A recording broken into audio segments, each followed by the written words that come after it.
ಏನಾಗಿತ್ತು ಅವತ್ತು ಘಟನೆ? ಗಣಪತಿ ಇತ್ತು ಸರ್ ಅಲ್ಲಿ ಗುಡಿಯಾಗ ದ್ಯಾಮ ಗುಡಿಯಾಗ ಗಣಪತಿ ಸಾಮಾನಕ್ಕೆ ಹೋಗಿದ್ದು ನಾವು. ಗಣಪತಿ ಸಾಮಾನು ಹೇಳಕ್ಕೆ ಗುಡಿ ಹಾಕತ್ತೀನಿ ಒಳಗೆ ಹೋಗ್ಬಾರ್ದು ಅಂತೇಳಿ ಕೆಲಸ ಹೇಳ್ಕೊಂಡು ಬಂದು ನಾನು ಎರಡು ಬಡದ್ರು ಅವ್ರು. ಬಡ ಕೆಲಸ ಹೊಳಿ ಒಬ್ರು ಬಡದಿಂದ ಇನ್ನೊಬ್ಬ ಬಂದು ಹತ್ತು ಮಂದಿ ಕೂಡಿ ಬಡದ್ರು ನಾನು. ಮತ್ತು ಅವರು ಸಖಿ ಬಂದಲ್ಲಿ ಅವರು ಹೇಳ್ಕೊರಿ ಅಂತೇಳಿ ಕೆಲಸ ಕಟ್ಟಿ ಕಮ್ಮ ಕಟ್ಟಿ ಬಡ್ದಾರೆ ಸರ್. ಎಷ್ಟು ಜನ ಬಡದ್ರಿ? ಬರ್ರಿ ಎಷ್ಟು ಜನ ಬಡದ್ರು? ಒಂದು 10-15 ಜನ ಇದ್ದು ಸರ್ ಅವರು ಬಡದ್ರು. ರಾತ್ರಿ 12 ಗಂಟೆಗೆ 2 ಗಂಟೆ ಇತ್ತು ಸರ್. ಪೊಲೀಸರು ಬಂದರು. ಪೊಲೀಸ್ ಬಂದ ಕೆಲಸ ಅವ್ರನ್ನ ನಾನು ಕರ್ಕೊಂಡು ಹೋದೆ ಸರ್. ಅವರು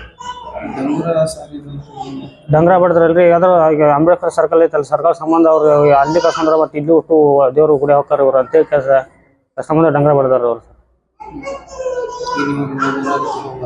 ಹಾಂ, ಒಳಗೆ ಹೋಗ್ಬಾರ್ದು ಅಂತ ಹೇಳಿ ಸರ್. ನಾವು ಹೋಗ್ಕೊಂತ ನಾವ್ರೆ ಅವ್ರು ಒಳಗೆ ಹೋದ್ರು ಬೇಡ ಅಂತ ಅವ್ರು ಡಂಗ್ರ ಬಡ್ದಾರ ಸರ್. ಅವ್ರು ಅದ್ರ ಸಂಬಂಧ ಡಂಗ್ರ ಬಡ್ದು ನಮ್ಮ ಊರಾಗ ಹೋಗಿಲ್ಲ ಅವರು ಅಂತ ಡಂಗ್ರ ಬಡ್ದಾರ ಅವ್ರು. ಏನು ಎಷ್ಟು ಜನ ಅರೆಸ್ಟ್ ಆಗ್ಯಾರ? ಅವರು ಎಷ್ಟು ಜನ ಗೊತ್ತಿದ್ದು ಒಂದು 6 ಕಟ್ಟಿದ್ರೆ 6 ಮಂದಿ ಅರೆಸ್ಟ್ ಆಗ್ಯಾರ ಅಂತೇಳಿ. ಹೌದು ಸರ್. ನಿಮ್ಗೇನು ವೈಯಕ್ತಿಕ ಉದ್ದೇಶ ಏನಾದ್ರು? ವೈಯಕ್ತಿಕತೆ ಏನಿಲ್ಲ ರೀ. ಇದೇ ವಿಚಾರಕ್ಕೆ ಸಂಬಂಧಪಟ್ಟಂಗೆ ಹಾಂ ರೀ, ವೈಯಕ್ತಿಕತೆ ಏನಿಲ್ಲ ರೀ. ಕುಡ್ಗೋಲ್ ತೊಗೊಂಡು ಏನು ಕಡಿಲ್ಲ ರೀ. ಕುಡ್ಗೋಲ್ ತೊಗೊಂಡು ಕಡಿಬೇಕಾದ್ರೆ ಅವ್ರು ಕೈಯಾರು ಕಡಿಬೇಕು, ನಾ ಕಾಲಾರು ಕಡಿಬೇಕ್ರಿ. ಅದು ಹಂಗೆ ಕಡಿಬೇಕು ರೀ.